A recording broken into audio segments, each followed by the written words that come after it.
Welcome back to another technical deep dive here in the debug zone. Today, we're tackling a big question and breaking it down with insights from other users. Hopefully, this clears up some misconceptions and helps you get the answer you need.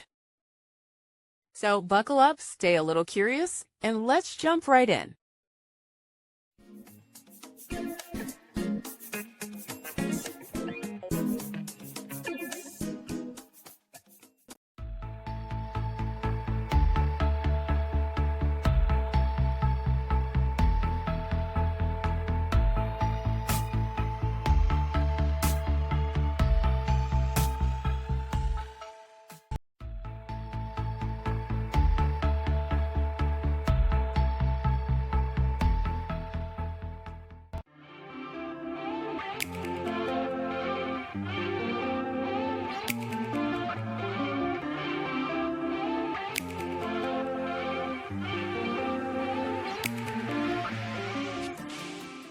And that's a wrap.